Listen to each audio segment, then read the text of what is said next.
So now we're going to get back with Jimmie Dale Gilmore. It's funny because that's the kind of thing we used to do. We would go play these bars in the mountains of Colorado and, hang out and drink beer and then go back and imagine that we would meditate after we'd been out playing the honky-tonk. That's right. And turn the lights out and see if that would happen, and it often didn't. I used to pretend to meditate a whole lot, you know. I finally did it for real, so that was different. Yeah. It's pretty wild. Hey, I guess I hadn't realized that you were named after Jimmie Rodgers. I think that's pretty cool that your dad was so into that stuff. And as Dave was saying, you and he paid attention to a lot of that same, like Lightnin' Hopkins and Son House and Big Bill Broonzy and all that sort of country blues fingerstyle guitar thing. Where did you find that? Where did you bump into that when you were a kid? Well, I had a friend in Lubbock he was a teacher at Texas Tech, but he had been at New York NYU as a student and then a teacher in the time that the folk foment happened. Yeah. So he had this gigantic collection of the Big Bill Broonzy, Big Joe Turner, all of those, but also Jimmie Rodgers, Carter family. Oh, wow. And then the new people, the Queskin Jug Band, and Dave Van Ronk, who I was particularly partial to, and later on I got to be good friends with him, but Pat Patrick was this man's name that was sort of my musical mentor, and so he, in the last few years, I've gotten to know several people. Bill Kirchen and I are doing. I don't know if you know Bill Kirchen, but he was the lead guitar player for Commander Cody and the Lost Planet Airmen. Yeah, and he's so great. He's one of the guys that they call him the master of the Telecaster. Right. And he and I've been doing quite a bit of little stuff together, that's cool. Kind of like the way Dave and I have been. And it turns out that Bill had that very same backdrop, the very exact same music, jug band music, and Elizabeth Cotton, the New Lost City Ramblers. Yeah.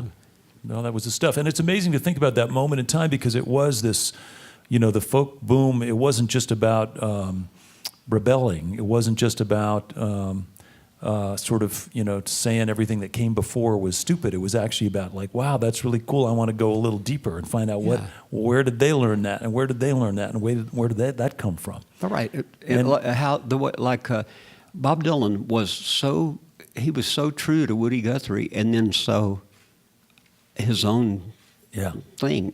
He kind of condensed that all into one place. And so when you got together with the Flatlanders, you had all pretty much had that same indoctrination, I suspect, just learning all those things. We'd had our personal little different backgrounds, like I was from that totally country and western thing. Joe was a little bit younger than me and had been more influenced by the Buddy Holly and the rock and roll, and Butch was even already very young. He was already writing songs that were as great as anybody, when he was like 18,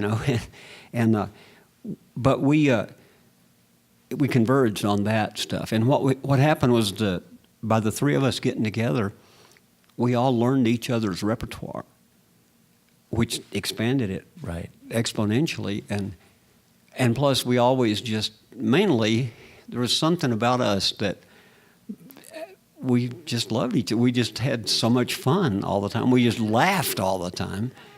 And so, and now all these years later, it's like it totally withstood the test of everything. The great good fortune. It's real music and it's real friendship, real connection, and so that's why you guys can get together now and make records and tour and play gigs. Whatever it is, 45 years later or something like that, right? Since the first time.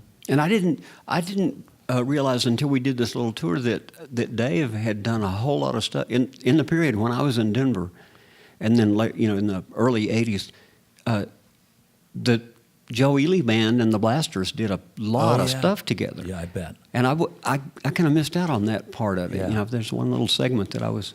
Well, you had to do what you had to do. You wouldn't be this sort of spacey bodhisattva that you are now. if you hadn't done everything you've done.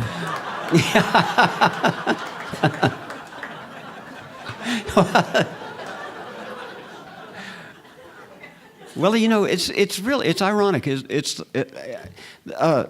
know, I couldn't have known that. You and I, for example, we just liked each other. We just had fun when we hung out. We played music together, right. You know, and it was nominally we had this spiritual connection, but really and truly, music and humor. Yeah, music and humor are almost the two best things in the world. Yeah.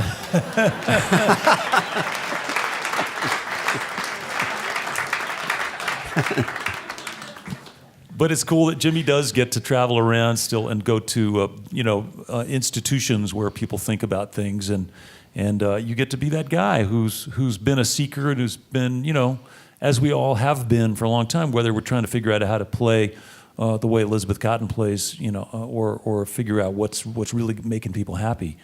But I love this quote. There was a thing that Jimmie did for an NPR show called "This I Believe."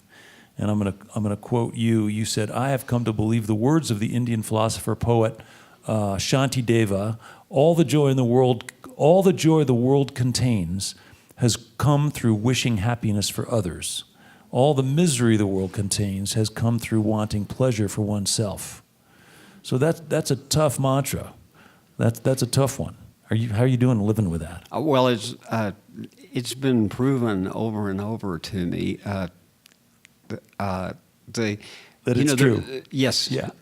And it's like, you know, there's this old saying, this old Tibetan saying that you know, all the pleasures of the world are like drinking salty water.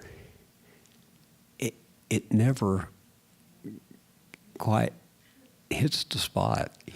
It never quenches it. Yeah. And I think because I have such a natural leaning to outright hedonism, and then the discovery that doesn't work, that's sad. You know, that's like a